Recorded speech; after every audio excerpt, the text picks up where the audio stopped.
اللهم صل على سيدنا محمد یا رب صل وسلم. بسم اللہ الرحمن الرحیم. سورہ یوسف کا رکوع نمبر 10 اور 13ویں پارے کا رکوع نمبر 4. اس کا لفظی ترجمہ مختصر گرامر کے ساتھ پچھلے ایپیسوڈ میں ہو چکا تھا. آج ہم انشاءاللہ اس کی تفسیر شروع کریں گے. اعوذ باللہ من الشیطان الرجیم. بسم اللہ الرحمن الرحیم. فَلَمَّا اسْتَيْأَسُوا مِنْهُ خَلَصُوا نَجِيًّا.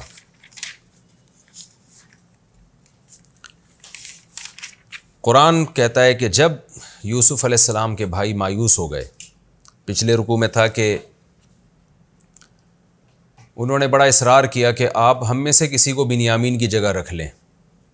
ان کے سامان میں سے پیالہ نکلا ہے، ان پہ چوری کا الزام ثابت ہوا ہے، لیکن ان کا ایک بوڑھا والد ہے جو بہت پریشان ہو جائے گا، بیٹے کی جدائی کا غم برداشت نہیں ہوگا، تو آپ اس الزام میں ان کے بجائے ہم میں سے کسی ایک کو رکھ لیں. لیکن یوسف علیہ السلام نے فرمایا کہ اللہ کی پناہ، ایسا کیسے ہو سکتا ہے کہ الزام کسی اور پر ثابت ہوا ہو اور ہم رکھ کسی اور کو لیں. قرآن کہتا ہے فَلَمَّا اسْتَيْأَسُوا مِنْهُ، جب وہ مایوس ہو گئے، یعنی بہت زور لگایا ہوگا انہوں نے یوسف علیہ السلام سے، ہر طرح سے لجاجت کی ہوگی. جب مایوس ہو گئے خَلَصُوا نَجِيًّا، تو تنہائی میں اکٹھے ہوئے اور آپس میں سرگوشیاں کرنے لگے.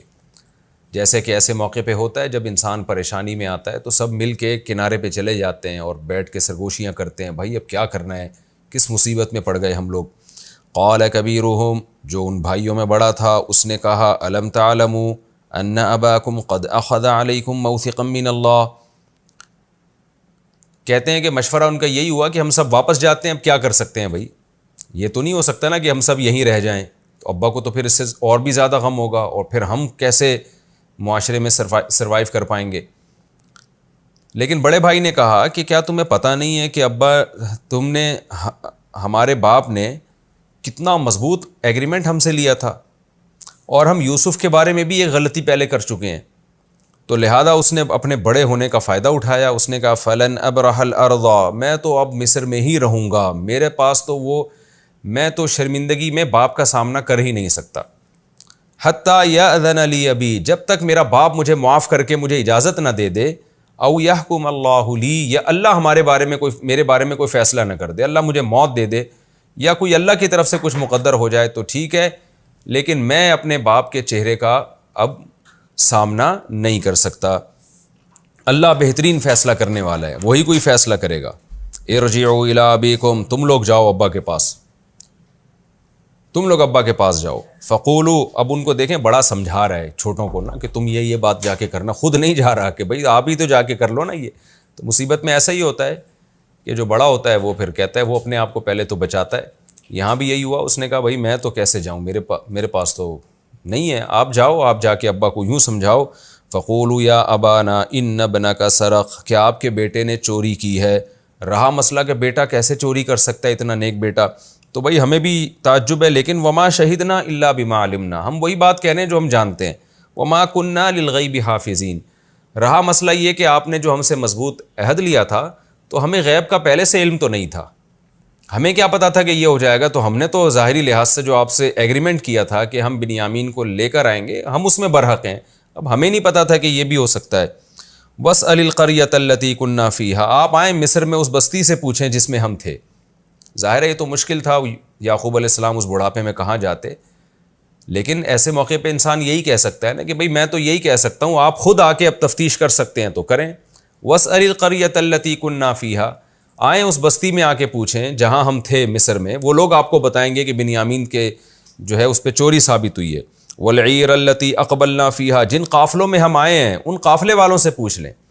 یہ سب باتیں عملاً ممکن نہیں تھی یعقوب علیہ السلام کے لیے، کیونکہ بڑھاپے کی وجہ سے ان کے لیے سفر کرنا اور اس طرح تفتیش کرنا ممکن نہیں تھا. لیکن ایسے موقع پہ انسان اور کیا کہتا ہے، یہی کہتا ہے نا کہ ابا آپ یہ کر سکتے ہیں تو کر لیں، یہ سب ہمارے حق میں گواہی دیں گے، تو آپ آئیں. وَإِنَّا لَصَادِقُونَ، اور بے شک ہم سچ کہہ رہے ہیں، یقین کر لیں ہماری بات کا، ہم جھوٹ نہیں کہہ رہے. قَالَ بَلْ سَوَّلَتْ لَكُمْ أَنفُسُكُمْ أَمْرًا، یعقوب نے فرمایا نا تمہارے دلوں نے تمہارے لیے کوئی بات گھڑ لی ہے. اس کو بھی میں بار بار کہتا ہوں صنعت اندماج، یہاں پورا واقعہ قرآن نے حذف کر دیا. ہونا تو یہ چاہیے تھا نا کہ پھر وہ بیٹے گئے، پھر وہ شہر میں داخل ہوئے، پھر ابا کے سامنے پیش ہوئے، ابا نے پوچھا بنیامین کہاں ہیں، تو انہوں نے پورا واقعہ سنایا. لیکن قرآن نے اس پورے واقعے کو حذف کر دیا، کیونکہ یہ آٹومیٹیکلی انسان کو پتہ ہے کہ ایسا ہی ہوا ہوگا. یوسف علیہ السلام نے فرمایا بل، اور اس میں بلاغت بھی ہے اس طرح سے حذف کر کے آگے بات کرنے میں. جب آپ سورہ یوسف کی تلاوت کرتے ہیں نا تو ایک عجیب انسان پر اثر ہوتا ہے. کیوں؟ اللہ تعالیٰ کا کلام ہے، تو جس انداز سے اللہ نے پیش کیا ہے وہ انداز جتنا اٹریکٹیو ہو سکتا ہے، اس کے علاوہ کوئی اور انداز اتنا اٹریکٹیو نہیں ہو سکتا، اتنا پرکشش نہیں ہو سکتا.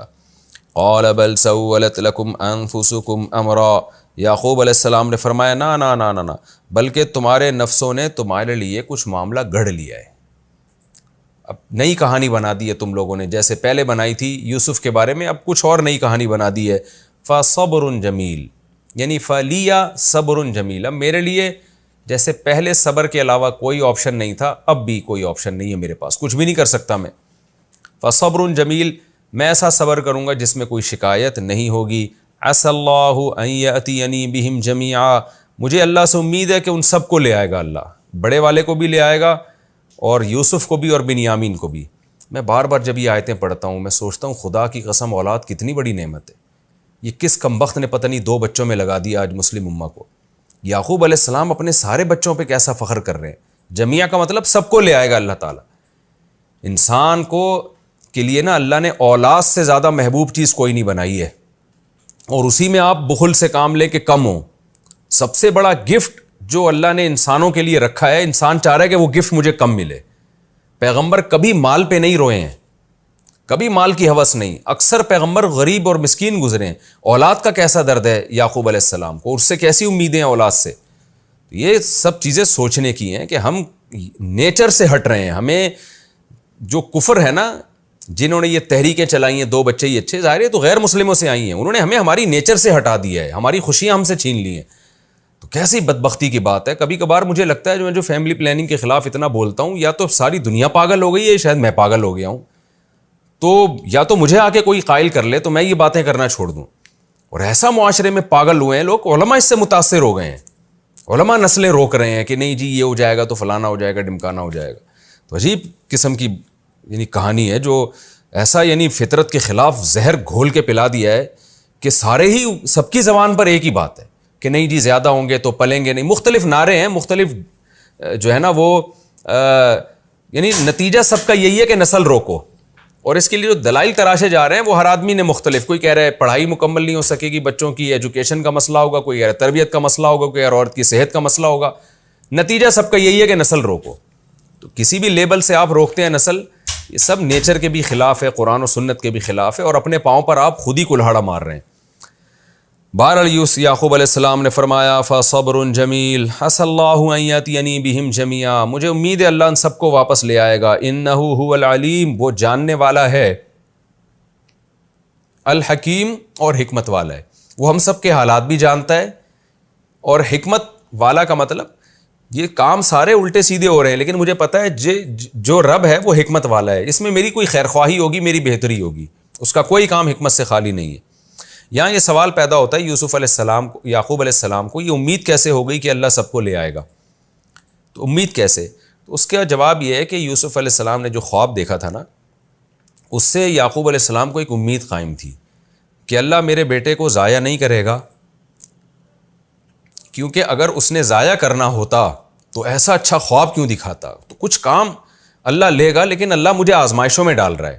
تو اس لیے کہ یعقوب علیہ السلام کو ایک امید کی ایک کرن بندی ہوئی تھی کہ یہ جو کچھ ہو رہا ہے، غم آ رہے ہیں، جدائی بھی ہو رہی ہے، لیکن کچھ اللہ سے ان کو امید تھی کہ اللہ نے جو سلسلہ باپ دادا سے شروع کیا ہے نبوت کا، وہ میرے خاندان میں یوسف کے ذریعے ہوگا، تو کچھ نہ کچھ اللہ کی طرف سے ہوگا.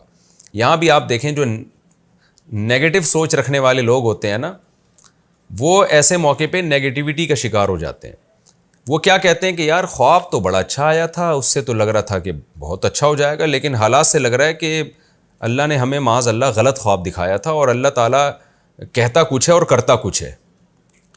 جیسے جب آپ کسی کو خوشخبریاں بتائیں نا کہ تقوی اختیار کرو گے، مال میں برکت ہوگی، قرآن و سنت سے ہی بات ثابت ہے. اب اس کے مال میں برکت نہیں ہو رہی تو وہ کیا کہے گا؟ ابے یار یہ تو بس سیاسی باتیں ہیں، معاذ اللہ تعالیٰ کی، یہ مولویوں کی گڑی ہوئی باتیں ہیں، باپ دادا سے چلی آ رہی ہیں، ہم تو نے جو تقوی اختیار کیا ہم تو برباد ہو گئے. تو نیگیٹو سوچ والا جو بے صبرہ ہوتا ہے وہ ایسی باتیں کرتا ہے. صبر والے لوگ ایسی باتیں کرتے ہیں جیسے یعقوب علیہ السلام کر رہے ہیں کہ اتنا غم، یہ غم جو ہے یہ شو کر رہا ہے کہ آپ نا امید ہو چکے ہیں، لیکن آپ امید کی باتیں کر رہے ہیں. عسى الله ان ياتيني بهم جميعا، مجھے امید ہے اللہ ان سب کو لے آئے گا، کیونکہ وہ جانتا بھی ہے ہمارے حالات کو اور حکمت والا بھی، اس کی حکمت کا تقاضا ہے جو کچھ ہو رہا ہے. لیکن دل کی حالت کیا ہے وہ اگلی آیتوں میں اللہ نے پیش کی ہے. دل کی جو کیفیت تھی وہ اس آیت میں وَتَوَلَّى عَنْهُمْ، اور پیٹھ پھیری یعقوب علیہ السلام نے ان سب سے. وقال، اور کہنے لگے یا اسفا علی یوسف، ہائے افسوس یوسف پر. وَابْيَضَّتْ عَيْنَاهُ مِنَ الْحُزْنِ، اور پھر بہت زیادہ رونے لگے، اور آپ کی آنکھیں سفید ہو گئیں، یعنی نابینا ہو گئے رو رو کے. وَهُوَ كَظِيمٌ، اور آپ گھٹ رہے تھے اندر ہی اندر. گھٹ اس لیے رہے تھے کہ جب انسان غم کو صحیح طرح سے اس کا اظہار نہ کرے نا تو اس کو گھٹن محسوس ہوتی ہے. تو شکر گزاری کی وجہ سے، صبر کی وجہ سے اس غم کا پراپر اظہار نہیں کر پا رہے تھے. اب اتنے عرصے کے بعد پہلی دفعہ یہ الفاظ آپ کی زبان سے نکلے کہ ہائے افسوس یوسف پر. اور یہ بھی اللہ کے سامنے شکایت کی آپ نے، مخلوق کے سامنے نہیں کی شکایت. تو قرآن کہہ رہا ہے کہ اتنا روئے کہ آپ کی آنکھوں کی بینائی چلی گئی. فَهُوَ كَظِيمٌ، اور وہ گھٹ رہے تھے. یہ بینائی جانے کی وجہ آنکھوں کی کہ رونا بھی ہو سکتا ہے اور غم بھی ہو سکتا ہے. ظاہر ہے غموں سے انسان کی جو طاقتیں اور قوتیں ہیں وہ کمزور ہوتی ہیں، خاص طور پہ بڑھاپے میں بینائی پر بہت جلدی اثر ہوتا ہے. تو فَهُوَ كَظِيمٌ، آپ گھٹ رہے تھے. گھٹنے کا مطلب صبر کی وجہ سے. جیسے قرآن میں آتا ہے نا غصے کے کڑوے گھونٹ کو نیک لوگ پی جاتے ہیں، تو یہاں بھی آپ غم کے کڑوے گھونٹ کو پی رہے تھے. اب یہاں ایک سوال پیدا ہوتا ہے کہ یعقوب علیہ السلام نے تو فرمایا تھا صبر جمیل، ایسا صبر کروں گا جس میں کسی سے شکایت نہیں ہوگی.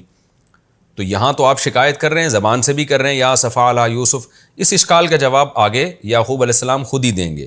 قالوا تاللہ، تو بیٹوں نے جب اپنے باپ کی یہ کیفیت دیکھی اور یہ دیکھا کہ ابھی تو بھائی بنیامین کے بعد وہ یوسف کو پھر سے یاد کر رہے ہیں دوبارہ، اتنا عرصہ گزر گیا اور یوسف غم دل سے نہیں نکلے.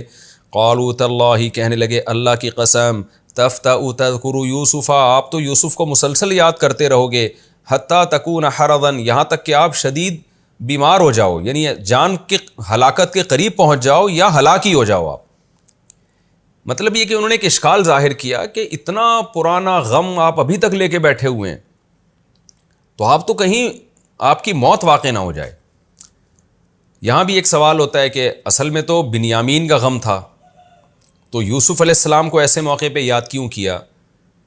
تو یہ حقیقت ہے کہ جب انسان کو کوئی نیا غم پہنچتا ہے نا تو پرانا غم بھی تازہ ہو جاتا ہے. تو یعقوب علیہ السلام کو جتنی محبت یوسف علیہ السلام سے تھی اتنی بنیامین سے نہیں تھی. ان سے بھی بہت محبت تھی لیکن یوسف سے اور زیادہ تھی. تو جب بنیامین کا غم پہنچا ہے تو یعقوب علیہ السلام کا جو یوسف علیہ السلام کا جو غم ہے نا وہ بھی تازہ ہو گیا. یہ انسان کی نیچر ہے، کیونکہ پیغمبر بھی ایک نیچر پہ فطرت پہ ہی ہوتے ہیں، وہ کوئی الگ سے کوئی مخلوق نہیں ہوتے. تو اس لیے یعقوب علیہ السلام کو یوسف علیہ السلام کا غم، کیونکہ اور ظاہر ہے کہ بنیامین تو ابھی گم ہوئے ہیں نا، ان کے بارے میں تو ملنے کے چانسز بھی نسبتاً زیادہ ہیں کہ ابھی کہیں دائیں بائیں کیا ہوگا انہوں نے. لیکن یوسف علیہ السلام کو تو زمانہ طویل گزر گیا، اسباب کی دنیا میں ان کے ملنے کی تو ویسے بھی امید نہیں ہے، تو اس وجہ سے بھی یوسف علیہ السلام کا غم ان کو زیادہ تھا. تو بیٹوں نے کہا کہ آپ، یعنی بیٹوں نے اشکال ظاہر کیا کہ آپ ابھی تک اتنا کیسے، یعنی کیوں اتنا غم لے کے بیٹھے ہوئے ہیں؟ تو یعقوب علیہ السلام نے فرمایا انما اشکو بثی وحزنی الی اللہ، میں اپنے رنج و غم کو بیان کرتا ہوں اللہ کے سامنے، میں اللہ کے سامنے بیان کر رہا ہوں. تم مجھ پہ اعتراض اس وقت کرو جب میں تمہارے سامنے پیش کر رہا ہوں، تمہارے سامنے تو میں صبر جمیل کہہ رہا ہوں، یہ تو اللہ کے سامنے غم پیش کر رہا ہوں. تو اس میں اس اشکال کا جواب بھی ہو گیا کہ دیکھیں غم میں اللہ سے شکایت کرنا یہ صبر کے منافی نہیں ہے، بلکہ یہ تو عین ایمان کا تقاضا ہے کہ آپ اپنے غموں کو اور آپ اپنی پریشانیوں کو اللہ کے سامنے رکھیں، لیکن طنز کی نیت سے نہیں بلکہ فقیر بن کے. جیسے بھکاری اپنا غم کسی کے مالدار کے سامنے رکھتا ہے نا اپنی پریشانیاں، تاکہ اس کو بھیک میں حصہ ملے، تاکہ اس کو وہاں سے بھیک ملے، تو اللہ بھی یہ چاہتے ہیں انتم الفقراء الی اللہ، اے لوگو تم میرے در کے فقیر ہو، تو اپنے غم اللہ کے ساتھ ضرور شیئر کرنے چاہیے، اور تاکہ اللہ کو آپ کے اوپر رحم آئے۔ اپنی صورت بھی بنانی چاہیے، جیسے آپ بہت قسم پرسی میں ہیں، بھیک بھی مانگنی چاہیے اللہ تعالیٰ سے، تو وہ اللہ سے وہ شکایت جو تنزیہ قسم کی شکایت ہوتی ہے، جس میں اللہ پہ اعتراضات ہوتے ہیں، وہ والی شکایت صبر کے منافی ہے۔ تو ویسے اگر آپ شکایت کرتے ہیں اللہ تعالیٰ سے، اس شکایت میں اپنی قسم پرسی بیان کرنا ہو، اپنی محتاجی بیان کرنا ہو، تو یہ تو عبادت ہے، یہ تو دعا کا حصہ ہے، یہ تو مطلوب شرعی ہے۔ تو اس لیے یعقوب علیہ السلام نے فرمایا انما اشکو بثی وحزنی الی اللہ، میں اپنے غم اور حزن کو اللہ کے سامنے بیان کرتا ہوں، وَأَعْلَمُ مِنَ اللَّهِ مَا لَا تَعْلَمُونَ، اور اللہ کے بارے میں وہ کچھ جانتا ہوں جو تم نہیں جانتے۔ وہ کیا باتیں ہیں وہ یعقوب علیہ السلام ہی جانتے ہوں گے، جو ان کو کچھ وحی ہوتی ہوگی یا کوئی اشارات ملتے ہوں گے کہ بھئی یعقوب اور یہ جو یوسف اور آپ کے بیٹے آپ سے مل جائیں گے، یا ان کو وہ جو خواب تھا وہ بات بھی جانتے تھے کہ میرے بیٹے کو خواب آیا، اس خواب کی وجہ سے مجھے امید ہے کہ کہیں نہ کہیں کچھ اس میں خیر کا پہلو چھپا ہوا ہے۔ یا بنی یذہبوا، اے میرے بیٹو جاؤ، فتحسسوا من یوسف و اخیہ، اور یوسف اور اس کے بھائی کو تلاش کرو، دنیا میں پھرو، تلاش کرو یوسف اور اس کے بھائی کو، ولا تیأسوا من روح اللہ، اور اللہ کی رحمت سے مایوس مت ہو۔ اسباب کی دنیا میں تو امید نہیں ہے، لیکن اللہ کی بہت بڑی رحمت ہے، اس کی ہمارے خاندان پہ رحمت ہے، پھر وہ جانتے تھے خواب بھی آیا ہے، اس سے بھی یعقوب علیہ السلام کو امیدیں تھی، لہذا بیٹوں سے کہا کہ جاؤ تلاش کرو، انہ لا ییأس من روح اللہ، بے شک اللہ کی رحمت سے مایوس نہیں ہوتے الا القوم الکافرون، مگر کافر لوگ۔ یہاں خوب سمجھ لیں کہ اگر اسباب کی دنیا میں آپ کسی چیز سے نا امید ہو جائیں کہ اب یہ ممکن نہیں ہے، تو ایسی نا امیدی کو کفر نہیں کہتے۔ مثال کے طور پر آپ کا کوئی پیشنٹ ہے، کوئی ریلیٹیو ہے، اس کو کینسر ہو گیا، اور ڈاکٹروں نے کہا کہ بھئی یہ 2 سے 3 مہینے میں اس کی لازمی موت واقع ہوگی، آپ نے ہر جگہ سے چیک اپ کرا لیا اور بالکل آپ کو یقین ہو گیا کہ اب اس کی موت واقع ہو جائے گی، ایسی صورت میں آپ نا امید ہو جاتے ہیں اور آپ فیصلہ کر لیتے ہیں بھائی اب تو بچنے کا امکان نہیں ہے، تو یہ نا امیدی کفر نہیں ہے، وجہ اس کی ہے کہ اللہ نے اس دنیا کو اسباب کے ساتھ جوڑ دیا ہے۔ لہذا جب سارے ڈاکٹر کہہ رہے ہیں کہ یہ بیماری بڑھ رہی ہے اور یہ اس میں 100% موت کا چانس ہے، تو یہ نا امیدی کفر نہیں ہے، وجہ اس کی یہ ہے کہ یہ تو اسباب سے پتہ چل رہا ہے بھائی اس کی موت ہے۔ یہاں نا امیدی کا مطلب وہ نا امیدی کفر ہے جس نا امیدی میں آپ اللہ کے بارے میں یہ سوچنا شروع کر دیں کہ اللہ نے یہ ہمارے ساتھ اس لیے کیا ہے تاکہ اللہ ہمیں نقصان پہنچائے، یہ کفر ہے۔ مثال کے طور پر آپ کو خدا نخواستہ کینسر ہو گیا، ڈاکٹروں نے جواب دے دیا، اب آپ کو یقین ہے کہ میں مر جاؤں گا، ایسے موقع پہ آپ نا امیدی کا ایک مطلب تو یہ کہ آپ کو یقین ہے کہ میں مروں گا، تو یہ نا امیدی تو کفر نہیں ہے، اور یہ اس کو نا امیدی کہیں گے بھی نہیں۔ نا امیدی کا یہاں جو وہ والی نا امیدی جو کفر ہے، اس کا مطلب یہ ہوگا کہ آپ یہ سمجھنا شروع کر دو کہ اب اللہ میرے ساتھ معاذ اللہ غلط کر رہا ہے اور مجھے نقصان پہنچا رہا ہے، یہ جائز نہیں ہے، بلکہ آپ یہاں یہ سوچو گے کہ اسی میں میرے لیے خیر ہوگی، یہی ایک امید ہے، اور اللہ چاہے تو ان اسباب کو معطل کر کے مجھے دوبارہ سے زندگی بھی دے سکتا ہے۔ یہ عقیدہ اگر آپ اللہ کے بارے میں رکھتے ہو تو اس کو نا امیدی پھر نہیں کہتے۔ اب یہاں سوال پیدا ہوتا ہے کہ بھئی اسباب کی دنیا میں تو یوسف علیہ السلام کے ملنے کی کوئی امید ہی نہیں تھی، تو ایسے موقع پہ اگر کوئی نا امید ہو جائے اور کہے کہ یوسف نہیں ملیں گے تو یہ تو کفر نہیں ہوگا نا۔ پھر بھی یعقوب علیہ السلام یہ کیوں کہہ رہے ہیں کہ اللہ کی رحمت سے نا امید مت ہو، کیونکہ وہ نا امید وہی ہوتا ہے جو کافر ہوتا ہے۔ یہاں تو نا امیدی کے ایک مضبوط اسباب ہے، بھائی کنویں میں ڈالا تب کہاں مل سکتا ہے؟ اس کا جواب یہی ہے کہ یعقوب علیہ السلام کو اسباب کی دنیا میں یہ امید تھی کہ مل سکتا ہے، کیوں؟ وہ خواب جو یوسف علیہ السلام کو آیا تھا، بچپن میں خواب آیا تھا، وہ خواب آپ کو بار بار ایک خوشخبری سنا رہا تھا، وہ خواب سے آپ کو امیدیں تھیں کہ ابھی اسباب کی دنیا میں بھی ہم مایوس نہیں ہوئے، کہیں نہ کیوں، اور قتل کا یقین بھی نہیں تھا نا یعقوب علیہ السلام کو۔ اگر قتل کا یقین ہوتا پھر تو نہیں کہتے کہ تلاش کرو، پھر تو ظاہر ہے اب تو واپسی کا کوئی چانس نہیں ہے، کیونکہ اللہ کی عادت نہیں ہے کسی کو موت کے بعد دوبارہ زندگی دے اسی دنیا میں۔ تو یہاں اس یعقوب علیہ السلام کو یعقوب علیہ السلام کو ایک امید تھی کہ خواب آیا ہے تو شاید تو لہذا تلاش کرتے ہیں. ایسے موقع پہ یہ الفاظ کہنا درست ہے کہ ایسے موقع پہ کوئی شخص 100% نا امید ہو جائے تو وہ یقیناً کفر ہے. یعنی کافر لوگ ہی ایسے موقع پہ نا امید ہوتے ہیں, مسلم ایسے موقع پہ نا امید نہیں ہوتا.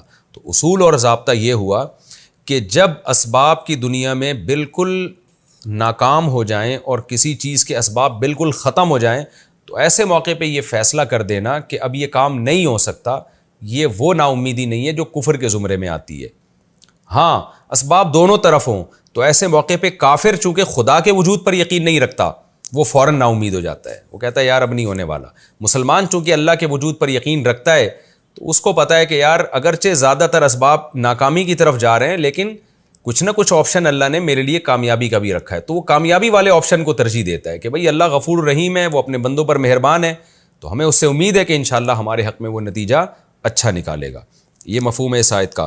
خیر انہ لا ییأس من روح اللہ الا القوم الکافرون, بیٹوں سے کہنے لگے اللہ کی رحمت سے مایوس نہیں ہوتے مگر وہ لوگ جو کافر ہیں. تو میں اتنا کچھ ہونے کے بعد بھی اللہ سے مایوس نہیں ہوں, مجھے امید ہے اللہ میرے بیٹوں کو مجھ سے ملائے گا. اب پھر یہ بیٹے چلے گئے مصر میں, ظاہر راشن بھی لینا تھا انہوں نے اور ایک اور کام ان کے ذمے لگ گیا. تو انہوں نے سوچا کہ ہم بنیامین کو, تو یوسف علیہ السلام کی تو ان کو امید نہیں تھی کہ کہاں سے ملیں گے, وہ بنیامین کو تو واپس لانے کی ہم کوشش کرتے ہیں. تو جب یوسف علیہ السلام کے پاس گئے تو انہوں نے اپنی بدحالی جو ایک قسم پرسی تھی اس کو بیان کیا کہ یوسف علیہ السلام کو شاید کوئی ترس آ جائے, لیکن ہمت نہیں ہو رہی کہ بنیامین کی بات کریں. فی الحال انہوں نے سوچا کہ بھی راشن تو کسی طرح پورا ملے, اور یہ اس غم میں اور اس ٹینشن میں جمع پونجی بھی اکٹھی نہیں کر سکے. وجہ اس کی یہ تھی کہ یہ بیچارے کماتے کہاں سے, ظاہر ہے کوئی تو ان کا کاروبار ہوگا یا کوئی ان کی ملازمت ہوگی, کچھ تو کرتے ہوں گے نا گھر میں کمانے کے لیے, لیکن اب غم اتنے تھے کہ وہ کما بھی نہیں سکے. تو اس دفعہ تو بہت ہی قسم پرسی کی حالت میں اب, اور پھر ایک مسلسل غم ابا کا لگا ہوا ہے. فلما دخلوا علیہ, پس جب یہ یوسف علیہ السلام کے پاس آئے, قالوا یا ایھا العزیز, کہنے لگے اے عزیز مصر, مسنا واہلنا الضر, ہمیں اور ہمارے گھر والوں کو بہت تکلیف پہنچی ہے. یعنی پریشانیوں میں جیسے لوگ آ رہے ہوتے ہیں نا, گھر میں بڑی پریشانی ہے, ایک پریشانی ختم نہیں ہوتی دوسری, تو گھر سے مراد ہے, گھر والوں سے مراد ہے جو ان کے گھر والے یعنی ان کی بیویاں اور ان کی اولادیں, تو پورا خاندان ہمارا ڈسٹرب ہے. وجینا ببضاعۃ مزجاۃ, اور اس مصیبت میں ہم لائے بھی تھوڑی سی پونجی ہیں. بضاع کا معنی جو جمع پونجی ہے, مزجات کا معنی تھوڑی سی, وہ بھی پوری نہیں لے کر آئے ہم. فاوفی لنا الکیلا, آپ سے ہم ایک گزارش کرتے ہیں کہ ہمیں کیل پورا دیں. یعنی ایسا نہ ہو کہ اتنی ٹینشنوں میں راشن بھی تھوڑا لے کر جائیں اور پھر پیٹ بھر کے ہم کھا بھی نہ سکیں اور اس قحط سے بھی متاثر ہوں, یہ تو اور بڑا غم ہو جائے گا. انسان غم میں ہو اور اس کی خوراک کا بھی انتظام نہ ہو رہا ہو تو یہ تو غم در غم ہے نا. فاوفی لنا الکیلا, آپ ہمیں کیل مکمل دیں. وتصدق علینا, اور ہم پہ صدقہ کریں.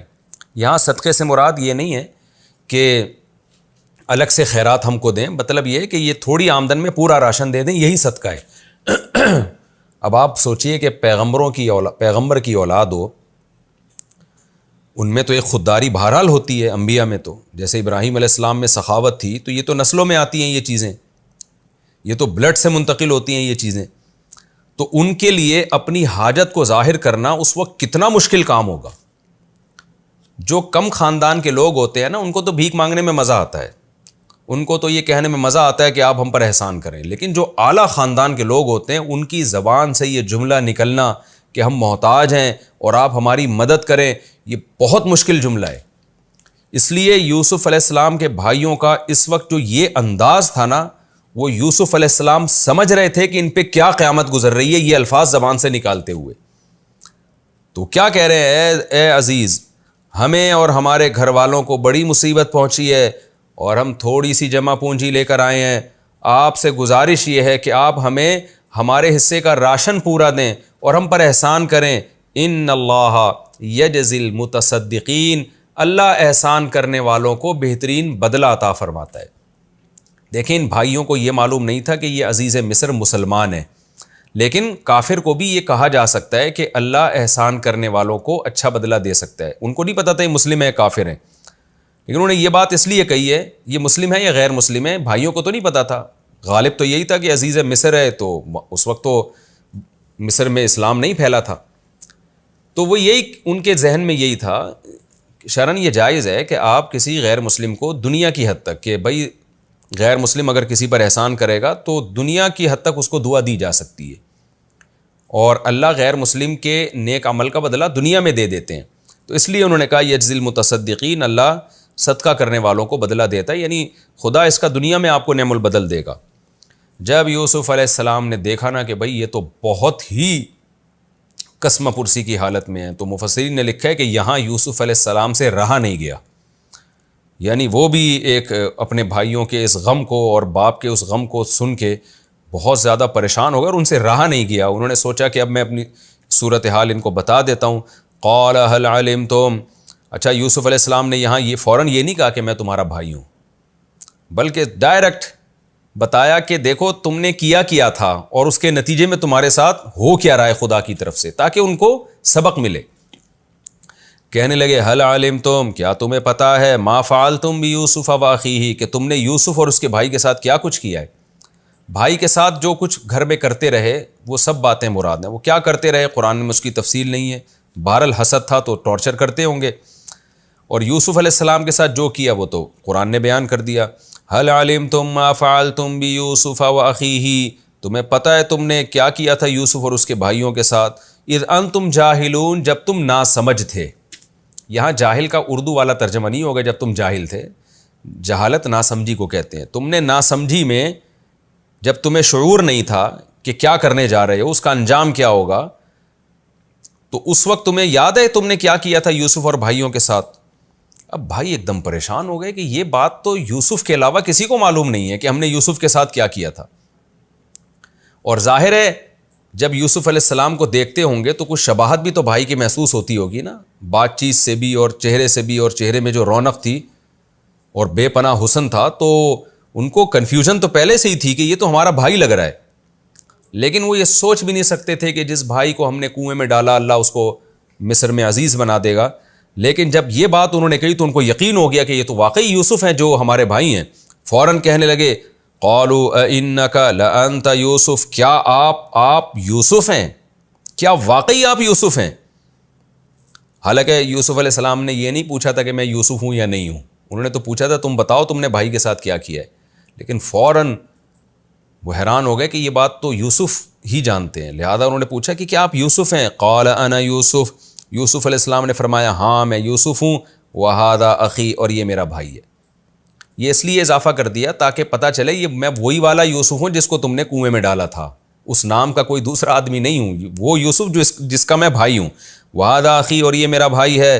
قد من اللہ علینا، تحقیق اللہ نے ہم پر احسان کیا. یہاں بھی آپ دیکھیں تواضع، اللہ نے ہم پر احسان کیا. انہ من یتقی ویصبر، اب موٹیویٹ کرنے کے لیے بھائیوں کو دین پہ لانے کے لیے ایک اصول اور ضابطہ بیان کر رہے ہیں کہ اللہ کا قاعدہ یہ ہے کہ جو تقوی اختیار کرتا ہے اور صبر سے کام لیتا ہے فإن اللہ لا یضیع اجر المحسنین، تو اللہ ایسا اچھا عمل کرنے والے کو کے اجر کو ضائع نہیں کرتے. یہاں مقصد یہ نہیں ہے کہ اپنی بڑائی بیان کرنا کہ ہم نے تقوی اختیار کیا اور ہم نے صبر کیا، یہ مطلب نہیں ہے، بلکہ مطلب کیا ہے کہ قاعدہ بیان کرنا کہ اللہ نے ہمیں تقوی کی توفیق بھی دی اور صبر کی توفیق بھی دی. نتیجہ یہ نکلا کہ اللہ نے ہمیں کیسا نوازا ہے، اور تم نے تقوی اختیار نہیں کیا، صبر بھی نہیں کیا، جس کا نتیجہ تمہارے ساتھ کیا ظاہر ہوا. بھائی فوراً کہنے لگے تاللہ. اب دیکھیں حسد میں ایسا ہوتا ہے کہ جب جس سے آپ کو حسد ہوتا ہے نا، اس کو کسی نعمت میں آپ دیکھتے ہو تو اور جلنا شروع ہو جاتے ہو اور انکار کر دیتے ہو کہ اور زیادہ آپ کو ایک تکلیف ہوتی ہے. لیکن یہاں بھائیوں کے ساتھ جو معاملات ہو چکے تھے نا اللہ کی طرف سے، اس میں ان کی ایسی اصلاح ہو گئی تھی، اتنی ان کو عبرت ہو گئی تھی، کیونکہ تھے بہرحال پیغمبروں کی اولاد، تو ان کو عبرت ہو چکی تھی. اب یہاں ان میں حسد پیدا نہیں ہوا اور انہیں کوئی تنزیہ بات نہیں کی، بلکہ دو ٹوک لفظوں میں، واضح لفظوں میں اقرار کر لیا خدا کی قسم اللہ نے آپ کو ہم پہ فضیلت دی ہے، یہ اللہ کی طرف سے انتظام تھا. کہنے لگے تاللہ. یہ بڑا مشکل ہوتا ہے کہ جس سے آپ کو حسد ہو اور آپ اس کے خلاف ساری زندگی لگے رہو، آپ ببانگ دہل اس کے منہ پہ اعلان کر دو خدا کی قسم تم اچھے ہو ہم برے ہیں. یہ بہت مشکل ہوتا ہے, لیکن اللہ کی طرف سے ایسے حالات ہوئے کہ وہ مجبور ہو گئی یہ کہنے پر, اور کہنے لگے تاللہ اللہ کی قسم لقد آثرک اللہ علینا, اللہ نے آپ کو ہم پر فضیلت دی ہے, ہم یہ ماننے کے لیے تیار ہو گئے. وَإِن كُنَّا لَخَاطِئِينَ, اور بے شک ہم یقیناً گناہ گار تھے, ہم غلطی پر تھے. قَالَ لَا تَثْرِيبَ عَلَيْكُمُ الْيَوْمَ, یوسف علیہ السلام کا حوصلہ دیکھیں, ذرا بھی طنز نہیں کیا ایسے موقع پہ. وہ یہ کہہ سکتے تھے ہاں مان لیا نا, جیسے ہم ہوتے تو ہم کیا کہتے, مان لیا نا تم نے, اب دیکھا نا, تو اور ٹارچر کرتے. یوسف علیہ السلام نے فرمایا, یوسف علیہ السلام کو پتا تھا کہ ان کو شرمندگی بہت ہو گئی ہے, کہ جس سے حسد تھا اسی کے سامنے اللہ کی قسمیں کھا کے سب بیک زبان ہو کے اقرار کر رہے ہیں کہ اللہ نے آپ کو بڑا بنایا ہم پر, آپ عمر میں چھوٹے لیکن اللہ نے آپ کو ہم پر فضیلت دی ہے. لیکن یوسف علیہ السلام نے جب دیکھا ان کی شرمندگی کو, تو یوسف علیہ السلام کو خیال ہوا کہ اب یہ شرمندہ ہو رہے ہیں, اب ان کو خطرہ ہے کہ میں ان کو ٹارچر کروں گا, میں ان کو تانے دوں گا یا میں ان کو سزا دوں گا. فوراً ان کی شرمندگی دور کرنے کے لیے فرمایا لا تثریب علیکم اليوم, تم پر آج کے دن کوئی حرج نہیں ہے, کوئی ملامت نہیں ہے. بالکل ایسے ہو گیا جیسے منسیہ, جیسے میں بھول گیا ہوں یہ غم. یغفر اللہ لکم, رہا یہ کہ تم نے مجھے ستایا وہ تو بالکل معاف, اور ظاہر ہے اللہ کی بھی نافرمانی ہے نا, کسی باپ کو بیٹے میں جدائی کرنا, بھائی کے ساتھ اس طرح معاملہ کرنا, تو اللہ سے بھی میں دعا کرتا ہوں یغفر اللہ لکم, اللہ تمہاری مغفرت کرے. وَهُوَ أَرْحَمُ الرَّاحِمِينَ, اور وہ رحم کرنے والوں میں سب سے زیادہ رحم کرنے والا ہے. کیا مطلب, اس کی یہ صفت ہے کہ جب کوئی توبہ کر لیتا ہے تو وہ اپنے بندوں پر رحم کرتا ہے. یعنی اس میں اشارہ دے دیا کہ جب میں تمہیں معاف کر رہا ہوں, میرے دل میں رحم کا جذبہ ہے, تو اللہ تو ارحم الراحمین ہے, لہذا یہاں بھی تم مایوس مت ہو, کیونکہ جو ارحم ہے, جو زیادہ رحم کرنے والا ہے, وہ کیسے معاف نہیں کرے گا تمہیں. جب میں مخلوق ہو کے معاف کر رہا ہوں تو اب اللہ کا خوف بھی مت رکھنا, اللہ بھی تمہیں معاف کر دے گا. اذهبوا بقمیصی ھذا, میری اس کرتے کو لے کر جاؤ, فالقوہ علی وجہ ابی, اور میرے باپ کے چہرے پر ڈال دو, یاتی بصیرا, اس کی نگاہیں لوٹ آئیں گی. یہ معجزہ تھا یوسف علیہ السلام کا کہ کرتے کو آنکھوں پہ ڈالنے سے اللہ نے بینائی واپس لوٹا دی. معجزے کی اور کرامت کی خوب سمجھ لیں کوئی عقلی لاجک نہیں ہوتی. معجزہ وہ ہوتا ہے جو پیغمبر کے ہاتھ پہ ظاہر ہوتا ہے, کرامت وہ ہوتی ہے جو غیر پیغمبر کے ہاتھ پہ. جیسے حضرت مریم, وہ پیغمبر نہیں تھیں مگر بغیر شوہر کے اللہ نے بیٹا دے دیا, اس کی کوئی سائنٹیفک لاجک نہیں ہے. اسی طرح صحابہ, تابعین, تبع تابعین, اور آج بھی بہت سارے بزرگان دین اور تاریخ میں بہت سارے بزرگ ایسے گزرے ہیں, مردوں میں بھی عورتوں میں بھی, جن کے ہاتھ پہ اللہ نے کرامتیں ظاہر کی ہیں. تو کرامت کی نسبت اللہ کی طرف ہوتی ہے, بزرگ کے ارادے کا اس میں دخل نہیں ہوتا, خوب سمجھ لیں. تو اس لیے یہ جو کرامت کا باب ہے نا, اس میں یہ اعتراض کرنا, یہ تہمتیں لگانا کہ یہ شرک ہے, بہت سی کتابیں ہیں نا ان میں کرامتیں لکھی ہوئی ہیں اہل اللہ کی, تو ان کے بارے میں یہ کہنا کہ یہ شرک کو پروموٹ کر رہے ہیں, یہ من گھڑت قصے ہیں. تو من گھڑت قصہ تو وہ ہوتا ہے جس کی کوئی سند صحیح نہیں ہوتی. اگر کسی نے اپنا آنکھوں دیکھا حال بیان کر دیا تو من گھڑت قصہ کیسے ہو گیا, وہ اس کو کرامت سے تعبیر کریں گے. اور شرک اس لیے نہیں ہے کہ اس کی نسبت اللہ کی طرف ہوتی ہے, بھائی اللہ تو کچھ بھی کر سکتا ہے نا, مخلوق نہیں کر سکتی. ہاں یہ ضرور ہے کہ معجزہ جب پیغمبر سے صادر ہوگا تو اس کے معجزے ہونے میں دو رائے نہیں ہوتی. جب کسی بزرگ کے ہاتھ پہ کرامت ظاہر ہوتی ہے تو اس میں بعض دفعہ یہ بھی ہوتا ہے کہ وہ شیطانی کوئی تصرف یا کوئی جادو ہوتا ہے, ہم اس کو کرامت سمجھ رہے ہوتے ہیں. تو اس لیے علماء نے یہ بات لکھی ہے کہ ایک بزرگ کے ہاتھ پہ کرامت ظاہر ہونے کے لیے ضروری ہے کہ جو شخص جس کے ہاتھ پہ کرامت ظاہر ہو رہی ہے وہ سنت کا اتباع کرنے والا ہو, وہ لوگوں کو بدعتوں کی ترغیب نہ دے رہا ہو. کیونکہ کوئی گنہگار ہے, اس کے ہاتھ پہ کوئی ایسی بات ظاہر ہوگی تو اس میں امکان ہے کوئی شیطانی تصرف نہ ہو. تو یہ ایک تفصیل ہے. یاتی بصیرہ, ان کی نگاہیں لوٹ آئیں گی. واتونی باہلکم اجمعین, اور پورے خاندان کو یہاں لے آؤ مصر میں. ولما فصلت اچھا یہ ہمارا رکوع یہاں کمپلیٹ ہو گیا. اب میں انشاءاللہ اس میں جو علمی نکات ہیں وہ مختصراً بیان کر دیتا ہوں. اس کا خلاصے کے طور پر فلما استيئسوا منه خلصوا نجيا, پورا زور لگا دیا تھا انہوں نے یوسف علیہ السلام کے سامنے کہ کسی طرح بنیامین کو لے کے جانا ہے, لیکن نا امید ہو کے آپس میں پھر سرگوشیاں کرنے لگے. اور بڑے نے کہا کہ تم سب جاؤ اور میں یہیں رہوں گا. اس سے یہ بھی پتہ چلتا ہے کہ اس زمانے میں بڑوں کا احترام تھا. آج بڑے بھائی کی کوئی ویلیو ہی نہیں ہے. بڑے نے کہا نا کہ میں ابا کو چہرہ نہیں دکھا سکتا, تم لوگ جاؤ. آج اگر کوئی بڑا ایسی بات کرتا تو چھوٹے کیا کہتے, تو ہمارا باپ ہے, تو جائے گا, میں یہاں رہوں گا. یعنی آج جو سوسائٹی میں چل رہا ہے نا وہ یہ چل رہا ہے کہ بڑے اور چھوٹے کی ویلیو بالکل ختم ہو گئی ہے. تو اس زمانے میں اتنی بات تھی کہ بڑے نے جب کہا کہ میں یہاں رہوں گا, تم واپس جاؤ, تو باقیوں نے اطاعت کی اور چلے گئے واپس. آج ہماری سوسائٹی میں بڑے بھائی کا, بڑی بہن کا کوئی اس طرح کا ادب نہیں ہے. نہ چھوٹا بھائی بڑی بہن کو مانتا ہے, نہ بڑے بھائی کو مانتا ہے, نہ چھوٹی بہن بڑے بھائی کو مانتی ہے, نہ بڑی بہن کو مانتی ہے. تو یہ بھی ہماری سوسائٹی تباہ بربادی کی طرف جا رہی ہے, وہ مغربی کلچر جو ہماری سوسائٹی میں آ رہا ہے. تو بڑے نے کہا, ظاہر ہے چھوٹوں کو بھی تکلیف ہوئی ہوگی کہ تجھے ابا کے سامنے, ان کے چہرہ کے سامنے آتے ہوئے اگر شرمندگی محسوس ہو رہی ہے, تو ہم بھی تو اسی مٹی کے بنے ہیں نا, ہمیں بھی تو شرم آ رہی ہے.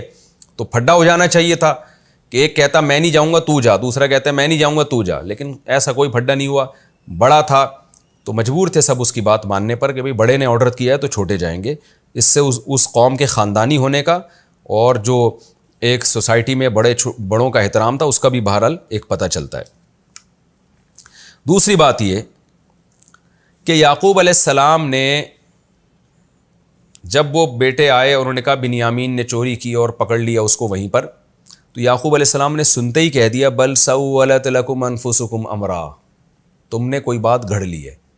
دیکھیں یہاں یعقوب علیہ السلام کا یہ کلام درست نہیں تھا. اس سے یہ بھی پتہ چلتا ہے کہ پیغمبروں سے اجتہادی غلطی ہو سکتی ہے. یہ اجتہادی غلطی تو تھی نا. حضرت یعقوب علیہ السلام یہ سمجھے کہ جیسے یوسف علیہ السلام کے معاملے میں انہوں نے کیا ہے, وہاں تو بالکل یہی جملہ کہا تھا بل سولت لکم انفسکم امرا, یہاں بھی یہی کہا. لیکن وہاں یعقوب علیہ السلام کی بات 100% درست تھی, یہاں یعقوب علیہ السلام سے خطا ہو رہی تھی. تو اس سے بھی پتہ چلتا ہے کہ اجتہادی خطا پیغمبروں سے ہو سکتی ہے. لیکن میں نے بار بار بتایا کہ اللہ پیغمبر کو اجتہادی خطا پہ قائم رکھتے نہیں ہیں, اس کی اصلاح کر دیتے ہیں. اور ایک عام مجتہد سے اور عالم سے جب اجتہادی خطا ہوتی ہے تو اس بات کا امکان ہوتا ہے کہ وہ خطا پر باقی رہیں قیامت تک, موت تک. تیسری بات یہ کہ یہاں ایک اشکال پیدا ہوتا ہے کہ یعقوب علیہ السلام کے پاس کوئی مضبوط دلیل تو نہیں تھی نا ان کے غلط ہونے پر. اس بات کا بھی تو امکان تھا کہ بیٹے صحیح کہہ رہے ہیں اور بنیامین کو واقعی رکھ لیا گیا ہے. تو یعقوب علیہ السلام نے بغیر دلیل کے محض یہ سوچ کر کہ جیسے یوسف کو انہوں نے مجھ سے دور کیا ہے اور اس میں یہ جھوٹے تھے یا یہ حسد کا شکار ہیں, تو یہاں بھی یقیناً ایسا ہی ہوا ہوگا. اس کی 100% دلیل تو نہیں تھی نا یعقوب علیہ السلام کے پاس, قرائن تھے. تو قرائن کی بیس پر یقینی فیصلہ کیسے کر دیا؟ دیکھیں اتنی بات تو ہے نا کہ یعقوب علیہ السلام نے جب ان کو کہا کہ تم نے جھوٹ گھڑ لیا ہے, تو یہ قرائن کو دیکھ کے کہا نا, اتنے مضبوط قرائن. ایک ہوتی ہے دلیل, ایک ہوتی ہے قرائن. دلیل اور قرائن میں فرق ہوتا ہے. دلیل کا مطلب جس کا انکار ممکن نہ ہو, اور قرائن کا مطلب سیاق و سباق اور پورا ماحول سے ایسا لگ رہا ہے کہ یہ غلط کہہ رہا ہے. اس کو قرائن کہتے ہیں. قرائن کا انکار ممکن ہے, دلیل کا انکار ممکن نہیں ہوتا. تو اس کو میں مثال سے سمجھاتا ہوں. جیسے آپ کے کسی کے بارے میں مشہور ہے کہ یہ چور ہے, اب وہ آپ کے کمرے میں آیا اور گھڑی غائب ہو گئی, تو قرائن یہی کہتے ہیں کہ اسی نے چوری کی ہوگی, لیکن دلیل سے ثابت نہیں ہے. تو دلیل کا انکار نہیں ہو سکتا, قرائن کا انکار ہو سکتا ہے. تو جب قرائن تھے, یقینی دلیل یعقوب علیہ السلام کے پاس نہیں تھی, تو یعقوب علیہ السلام نے یقینی طور پہ کیسے کہہ دیا کہ تم نے ایک معاملہ گڑھا ہے؟ اس کا جواب علماء نے دیا ہے. دیکھیں یعقوب علیہ السلام کے دل میں عین ممکن ہے یہ بات ہو کہ اس میں امکان ہے کہ یہ سچ کہہ رہے ہوں, لیکن ایسے موقع پہ باپ اور بیٹوں کا جو رشتہ ہوتا ہے, بیٹوں کو سمجھانے کے لیے اور تلاش کرنے کے لیے, کیونکہ آگے باپ نے ان کو کہنا تھا کہ بنیامین کو تلاش کرو, ایسے موقع پہ اگر وہ تردد کے ساتھ کہتے تو بیٹے یہ سمجھ لیتے کہ ابا کو یقین ہو گیا ہے ہمارے سچے ہونے پر, لہذا اب ہمیں دوبارہ تلاش کرنے کی بنیامین کو ضرورت نہیں ہے. لیکن یعقوب علیہ السلام نے ایسے موقع پہ جزم کے ساتھ کہا, اور ایسے موقع پہ جزم کے ساتھ کہنا ہی موٹیویشن کا ذریعہ بنتا ہے, اور یہ جھوٹ نہیں کہلاتا. جیسے آپ اپنے بیٹے کو سمجھا رہے ہو اور سمجھاتے ہوئے آپ کو غالب گمانے کہ اس نے یہ کام کیا ہے, تو آپ اس کو یقینی طور پر کہتے کہ تم نے یہ کام کیا ہے, تاکہ وہ اقرار کر لے اور پھر توبہ کرے. وہ تو باپ اور بیٹوں کا جو رشتہ ہوتا ہے, جیسے آپ دیکھیں نا انویسٹیگیشن میں کسی کو پکڑا جاتا ہے, 99.9% کسی شخص کے بارے میں یہ امید ہے کہ اس نے چوری کی ہے, 0.01% یہ چانس ہے کہ شاید نہیں کی ہے. تو ایسے موقع پہ پولیس یہ نہیں کہتی کہ ایسا لگتا ہے کہ تم نے چوری کی ہے, وہ پولیس کہے گی بھائی تم نے چوری کی ہے. تاکہ کانفیڈنس کے ساتھ جب اس سے کہیں تو وہ اقرار کر لے. تو ایسے موقع پہ یہ جو بل سولت لکم انفسکم امرا، یہ باپ اپنے بیٹے کو ایسے موقع پہ کہہ سکتا ہے تاکہ بیٹے کو ایک ندامت ہو اور اس کے دل میں ذرا سا بھی تردد ہونا تو وہ اس پر، تاکہ پھر وہ تلاش کر سکے. اگر یعقوب علیہ السلام ایسے کہہ دیتے کہ ہو سکتا ہے تم سچ کہہ رہے ہو سکتا ہے جھوٹ کہہ رہے ہو، تو بیٹے سمجھ جاتے کہ ابا مطمئن ہو گئے، آگے پھر وہ تلاش نہ کرتے دوبارہ بنیامین کو. تو اس لیے یعقوب علیہ السلام نے الفاظ استعمال کیے. اور تیسری ایک نقطے کی بات یہ بھی پتہ چلتی ہے کہ یہاں بھی یعقوب علیہ السلام نے صبر کیا. کس قدر صبر ہے، یعنی اس سے زیادہ صبر کی کوئی مثال ہمیں ملتی نہیں ہے. آج دیکھیں غموں میں پریشانیوں میں کیسے چیزیں اٹھاڑ کے پھینکنا شروع کر دیتے ہیں. ٹینشن ہوتی ہے نا، دیواروں سے برتن توڑ رہے ہیں اور سر مار رہے ہیں دیواروں پہ، اور اس کو ایک فیشن سمجھ لیا گیا ہے، فیشن سمجھا جاتا ہے اس کو کہ کوئی پریشانی آئی تو 2 فٹ اچھل رہا ہے اور چیخ رہا ہے، گالیاں دے رہا ہے، سر مار رہا ہے دیواروں سے اور گولیاں کھا رہا ہے اور خودکشی کر رہا ہے. یہ جنگلی اور جاہل لوگوں کی علامتیں ہوتی ہیں. پیغمبروں کی سیرت اور دین اس آپ سے کیا چاہتا ہے، وہ سیرت یہ ہے کہ بھائی آپ کے اختیار میں کیا ہے. یعقوب علیہ السلام کو پتا تھا دوسرا بیٹا بھی گم گیا تو میں کر کیا سکتا ہوں، کچھ بھی نہیں کرتا. ہاں کچھ کر سکتے ہیں تو اس میں کمی نہ کریں. آج کر بہت کچھ سکتے ہیں، وہ کر نہیں رہے ہوتے، چیخنا چلانا بہت زیادہ ہوتا ہے. تو یعقوب علیہ السلام نے کوئی چیخو پکار نہیں مچائی، یہ دیکھا میں کر کیا سکتا ہوں. جب غور کیا تو بھائی میرے پاس صبر کے علاوہ کوئی راستہ نہیں ہے، صبر ہی کر سکتے ہیں اور کچھ نہیں کر سکتے. اور تیسری چیز کہ اپنے غم کو اللہ کے سامنے پیش کرنا یہ صبر کے منافی نہیں ہے. تو یہ اہم رکوع تھا. اب انشاءاللہ ہم اگلے ایپیسوڈ میں سورہ یوسف کا رکوع نمبر 10 اور رکوع نمبر 4 13ویں پارے کا، نہیں یہ تو ہو چکا ہے، سورہ یوسف کا رکوع نمبر 11 اور رکوع نمبر 5 انشاءاللہ میں آپ کے سامنے پیش کروں گا، شروع کروں گا انشاءاللہ. تو اگلے ایپیسوڈ میں ہم سورہ یوسف کا رکوع نمبر 11 شروع کریں گے اور 13ویں پارے کا رکوع نمبر 5 شروع کریں گے. اللہ تعالی ہمیں سمجھنے کی، عمل کی توفیق عطا فرمائے. وما علینا الا البلاغ.